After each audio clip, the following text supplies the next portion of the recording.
What if I told you that the pain you feel right now, the disappointment that sits heavy in your chest, the confusion that clouds your mind when things fall apart, what if all of it is arriving exactly when it needs to, not as punishment, but as passage? Maybe you have been taught to believe that timing is something you control, that if you plan well enough, work hard enough, want something deeply enough, it will come when you demand it. And maybe, in the quiet hours when you're alone with your thoughts, you have wondered why life does not seem to obey that logic. Why the job came too late. Why the relationship ended too soon. Why the opportunity appeared before you were ready, or long after you had given up hoping. There's a particular kind of suffering that comes from believing you have missed your moment, that the universe has poor timing, that you're somehow out of sync with the rhythm of your own life. But what if that belief itself is the source of much of your pain? What if the moments that hurt the most are not mistakes in the cosmic calendar, but necessary arrivals, things that could only happen when they did, because you could only become who you needed to be through their specific arrival at that specific time? Carl Jung spoke often about the process of individuation, this long and winding journey toward becoming who you actually are beneath all the layers of expectation and conditioning. He understood that this process cannot be rushed, that the psyche has its own timing, its own seasons, its own necessary sequence of events.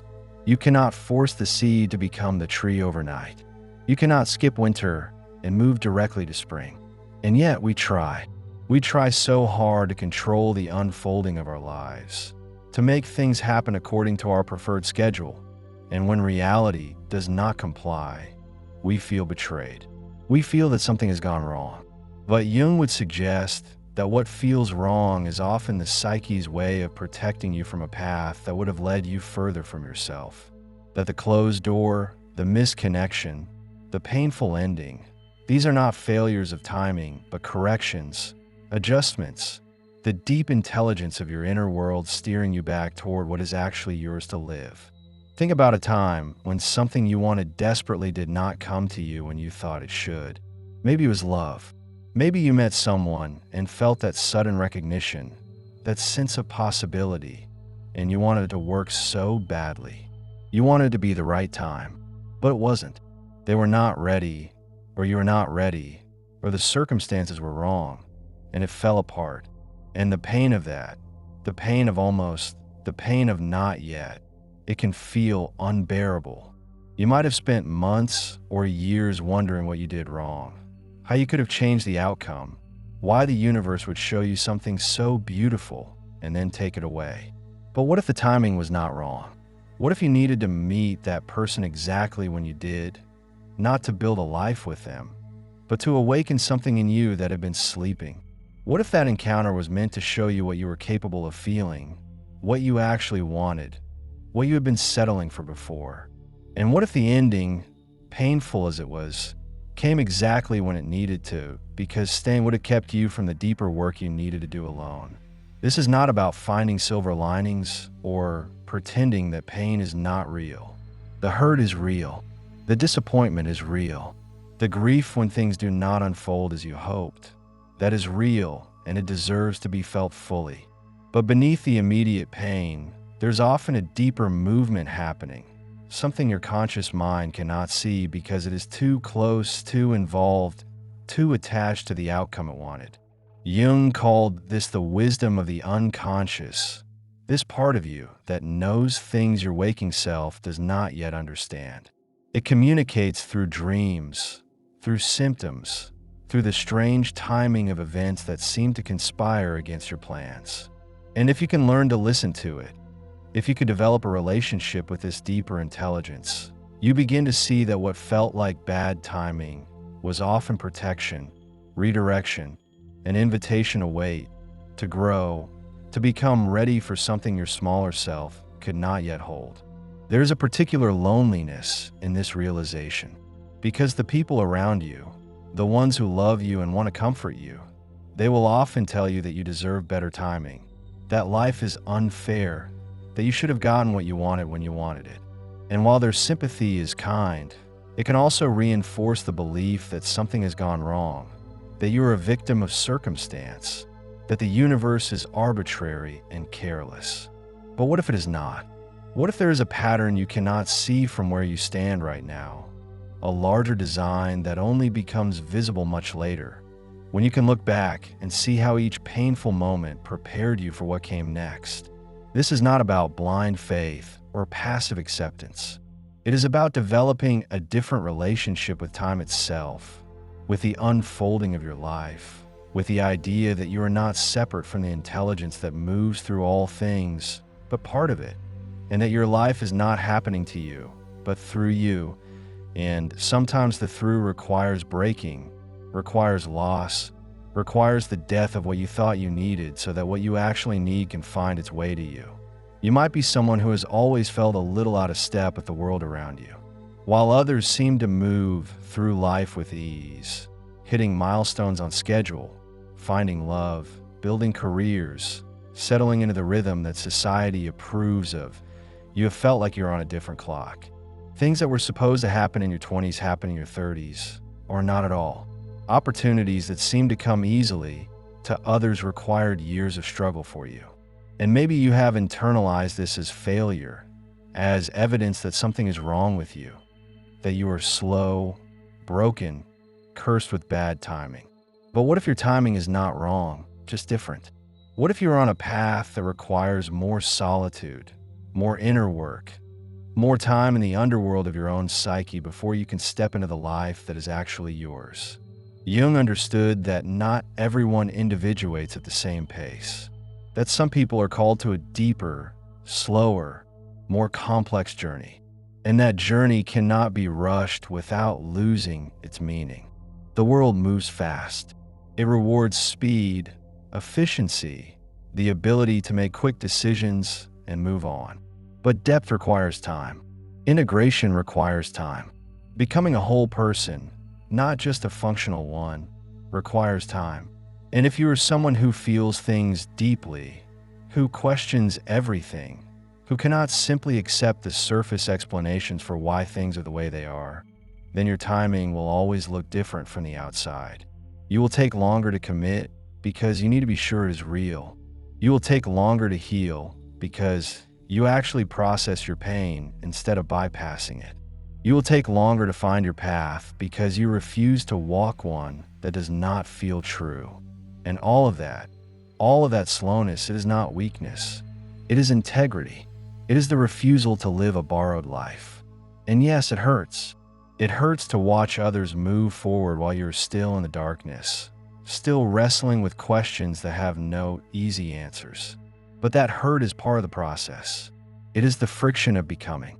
When something painful happens, when you lose someone you love, when a dream dies, when your body breaks down, when you're forced to stop and face something you have been avoiding, the immediate reaction is often resistance.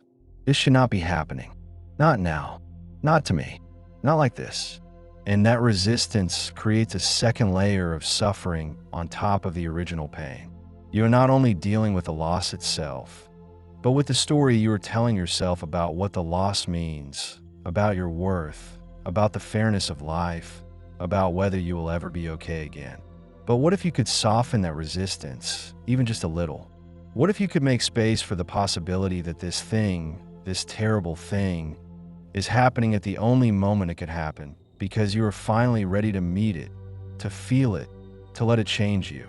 Not ready in the sense that it will be easy, but ready in the sense that you have enough foundation beneath you now to survive it, to integrate it, to let it become part of your story instead of the end of your story. Jung wrote about the concept of kairos, a Greek word that refers to the right or opportune moment, as opposed to chronos, which is linear, measured time. Chronos is the clock, the calendar, the external structure we use to organize our days. But kairos is something else. It is the moment when something becomes possible, when the inner and outer conditions align, when readiness meets opportunity, when the seed that has been underground finally breaks through the soil. You cannot force kairos. You cannot schedule it. It arrives on its own terms, and often it arrives disguised as something you do not want. A crisis, a loss, a failure.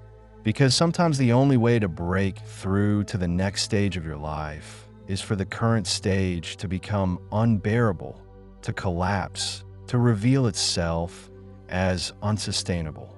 And that collapse, as much as it hurts, is the kairos moment. It is the right time, even when it feels like the worst time. Think about the times in your life when you grew the most. Chances are, they were not the easy times. They were not the times when everything went according to plan. They were the times when you were forced to let go of something, to face a truth you had been avoiding, to rebuild from the ground up. And at the time, it felt like destruction. It felt like everything was falling apart. But looking back, you can see that it was also construction. That you could not have become who you are now without that breaking. That the person you were before was too small, too defended, too attached to a version of life that was not actually sustainable. And the pain was the signal, the alarm, the body and psyche saying, we cannot continue like this. Something has to change. And the timing of that alarm, it was not random. It came when you were strong enough to hear it. Even if you did not feel strong at the time. There's a deep trust required to live this way, to believe that life is not against you even when it feels like it is. And trust is hard, especially if you have been hurt before, if you have been let down, if you have hoped and been disappointed so many times that hope itself feels dangerous. But this kind of trust is not about believing that everything will work out the way you want it to. It is about believing that you will be able to meet whatever comes, that you have the inner resources to survive, to adapt, to find meaning even in the hardest moments. It is trust in your own resilience, in the process of life itself, in the idea that nothing is wasted, that even the detours and delays are part of the path, not obstacles to it. And that trust, it is not something you either have or you don't. It is something you build slowly over time by noticing the moments when things did work out, when the timing was better than you realized, when the thing you thought was a disaster turned out to be a doorway. Maybe you are in one of those hard moments right now. Maybe something has just fallen apart, or you are waiting for something that has not come, and you are tired. Tired of being patient, tired of trusting, tired of hearing that everything happens for a reason when you cannot see the reason and you're not sure you even believe in reasons anymore. And that tiredness, that doubt, it is okay. You do not have to force yourself to see the bigger picture when you are still in the middle of the pain. You do not have to pretend that the timing feels right when it feels terrible. But maybe, just maybe, you can hold space for both. For the pain and the possibility. For the disappointment and the trust that this, too, is part of your becoming. Not because someone is testing you, not because you did something to deserve it, but because life is not a straight line and growth is not linear, and sometimes the only way forward is through the very thing you have been trying to avoid. Jung believed that the psyche is always moving toward wholeness, even when it looks like it is falling apart. That the symptoms we experience, the anxiety, the depression, the restlessness, the sudden urge to change everything, these are not signs that something is wrong with us, but signs that something is trying to become conscious, to be integrated, to be lived. And the timing of these symptoms, they often coincide with moments when our outer life is demanding something from us that our inner life cannot sustain. You stay in a job too long, and your body starts to break down. You stay in a relationship too long, and you lose your sense of self. You ignore your deeper calling too long, and life starts to feel hollow, meaningless, like you're going through the motions but not actually living. And then something happens. You get sick, you get fired, you get left, and it feels like the worst possible timing. But what if it is the only timing that could have gotten your attention? What if you would have stayed forever if not for this rupture, this unbearable moment that forces you to stop, to look, to ask the questions you have been avoiding? This is where the hurt becomes sacred, not because pain is good, but because it is honest. It cuts through all the pretending, all the coping, all the ways you have learned to make yourself smaller or more acceptable or more convenient for others. Pain demands presence. It demands that you show up for yourself in a way that comfort never does. And in that presence, in that raw, undefended encounter with what is actually true, there is an opportunity, not to fix everything, not to make it all make sense, but to meet yourself as you actually are, not as you wish you were or as others need you to be. And that meeting, that moment of recognition, it can only happen when the defenses are down, when the old structures have crumbled, when you're too tired to pretend anymore. And that is why the timing is right, even when it hurts. Because you are finally ready to see what has been there all along, waiting for you to be strong enough to look. You might have noticed that the people who seem most at peace are not the ones who have had easy lives. They are the ones who have learned to be with difficulty, to sit in the fire without running, to trust that they will not be destroyed by what they feel. And that capacity, it is not something you're born with. It is something you earn through repeated encounters with pain, with loss, with disappointment. Each time you survive something you thought would break you, you learn a little more about your own resilience. Each time you let go of something you thought you needed, you learn a little more about what is actually essential. Each time you face a truth you have been avoiding, you become a little more whole. And the timing of these lessons, they come when you are ready for them, not before. Because before, you would have been destroyed. Before, you did not have the foundation, the support, the inner resources to integrate what was being asked of you. But now, even though it is hard, even though it hurts, you are ready. Not because you feel ready, but because you're here, facing it, breathing through it, asking the questions, doing the work. There is a particular kind of grief that comes with realizing how much time you feel you have wasted. The years spent in the wrong relationship. The career you pursued because it seemed safe or impressive, not because it fed your soul. The dreams you put on hold because you were waiting for permission, for the right circumstances, for someone to tell you it was okay to want what you want. And when you finally wake up to how much of your life has been lived according to someone else's script, the regret can be overwhelming. You think about all the moments you could have chosen differently, all the times you knew the truth but ignored it, all the ways you abandoned yourself to keep the peace or avoid conflict or maintain an image. And you wonder if it is too late now, if you have missed your chance, if the life you actually wanted is no longer available to you. But what if those years were not wasted? What if they were necessary? What if you had to live that way, had to make those mistakes, had to lose yourself in order to know what it feels like to find yourself? What if the timing of your awakening is perfect, not because it came when you wanted it, but because it came when you were finally ready to act on it, to honor it, to let it reorganize your entire life? Jung spoke about the second half of life as a time when the questions change. In the first half, we are concerned with establishing ourselves in the world, building an identity, achieving, acquiring, proving. But at some point, often triggered by a crisis, a loss, a moment of unbearable clarity, the questions shift. It is no longer about what the world wants from you, but about what your soul wants from you. It is no longer about success, but about meaning. It is no longer about fitting in, but about becoming whole. And this shift, it does not happen on a schedule. It happens when it happens.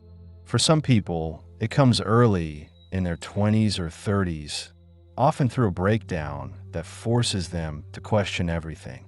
For others, it comes later, in midlife, when the structures they have built start to feel empty, when the roles they have played start to feel like costumes, when the gap between who they are and who they pretend to be becomes too painful to ignore.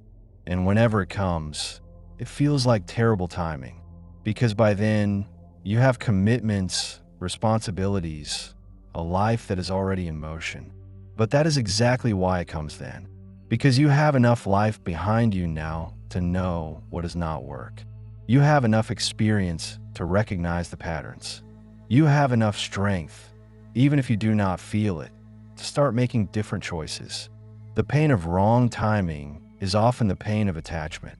Attachment to how you thought your life would unfold.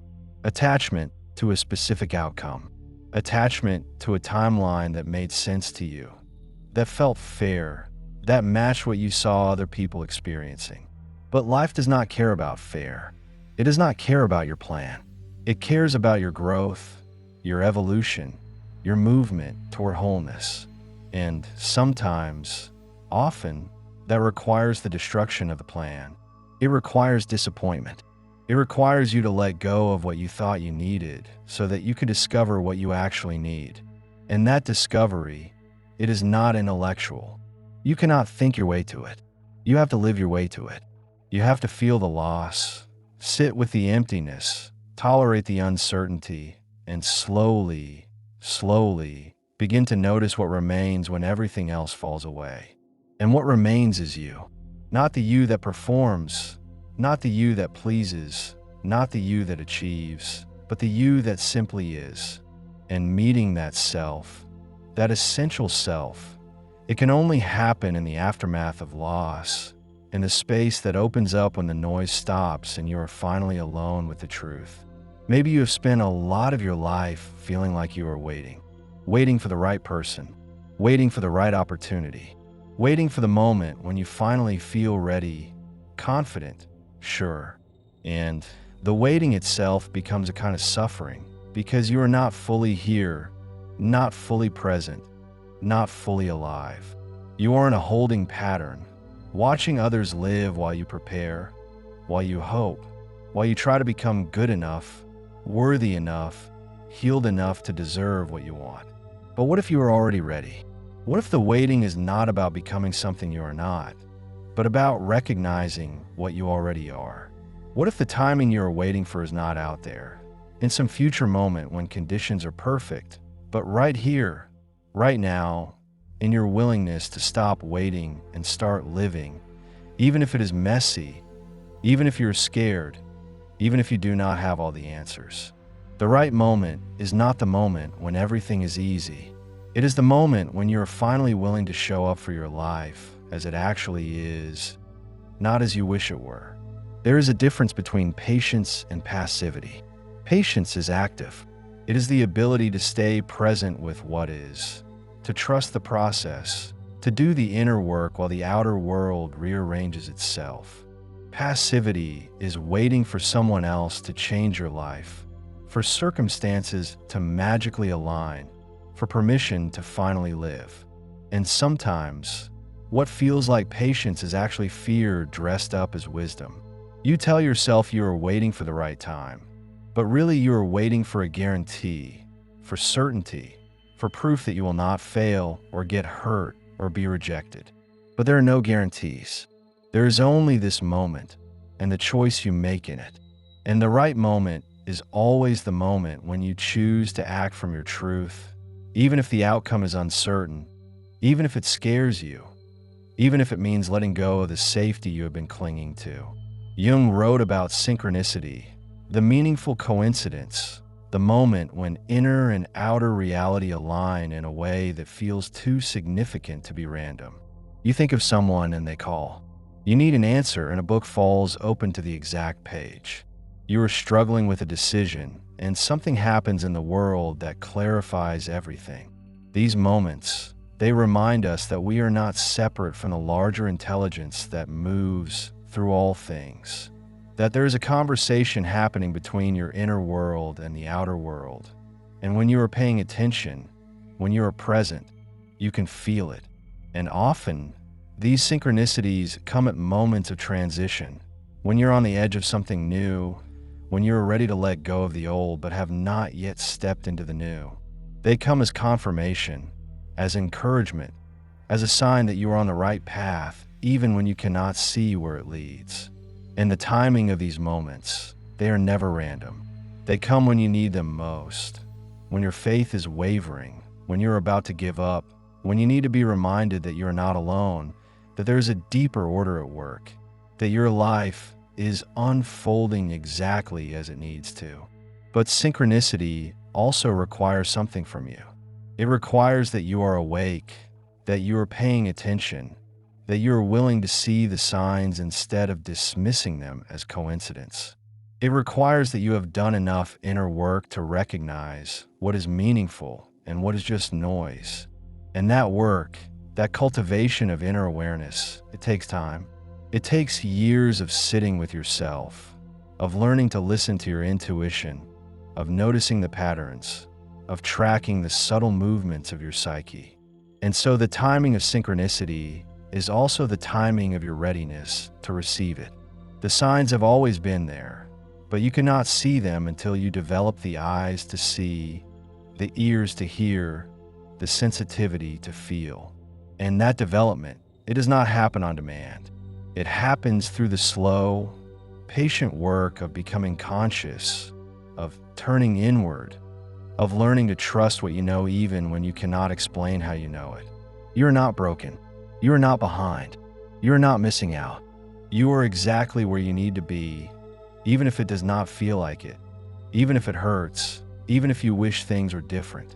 The pain you feel is not evidence of failure.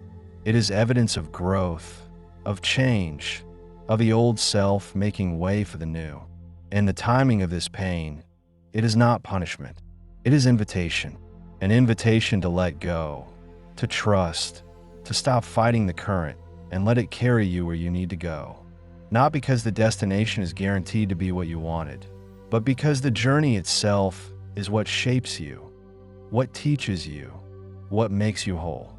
And wholeness is not about having everything. It is about being integrated, congruent, true. It is about living from the inside out, not the outside in. It is about honoring what is real in you, even when it costs you, even when it sets you apart, even when it means walking alone for a while. The moments that hurt the most are often the moments when you are being asked to become more of who you are, to shed what no longer fits, to stop pretending, to stop performing, to stop waiting for permission. And that ask, it comes when you are strong enough to answer it, not before. Because before, it would have destroyed you. Before, you did not have the foundation, the self-knowledge, the courage. But now, even though you do not feel ready, even though you are scared, even though you wish you could go back to the way things were, you are ready. And the proof is that you are here, reading this, asking the questions, feeling the feelings, doing the work. You are ready because you are willing. And that willingness, that openness to the process, that is all that is required. Not perfection, not certainty, not fearlessness, just willingness. The willingness to show up, to be honest, to let life move through you instead of around you. Everything happens at the right moment, even when it hurts, because the hurt itself is part of the rightness. It is the friction of transformation. It is the breaking open that allows the light in. It is the death that precedes every rebirth. And you do not have to like it. You do not have to be grateful for it. You do not have to pretend it is easy or fair or what you would have chosen. But maybe, just maybe, you can trust it. Trust that you are being shaped, not broken. Trust that you are being led, not abandoned. Trust that the timing, as painful as it is not against you, but for you, in service of the person you are becoming, the life you are growing into, the wholeness that is your birthright. And that trust, it does not make the pain go away, but it changes your relationship to it. It allows you to be with it instead of fighting it. It allows you to see it as passage, not prison. It allows you to keep breathing, keep moving, keep becoming, even when you cannot see the way forward, even when you do not know how the story ends. Because the story is not over. You are still here. And as long as you are here, there is still time. Not time to go back, not time to fix what is broken, but time to begin again, to choose differently, to honor what is true, to live the life that is actually yours, not the one you thought you were supposed to have. And that life, it is waiting for you. Not in some distant future when you're finally ready, but right here, right now, in this moment, in your willingness to meet it as it is, to meet yourself as you are, and to trust that all of this, is exactly what you need.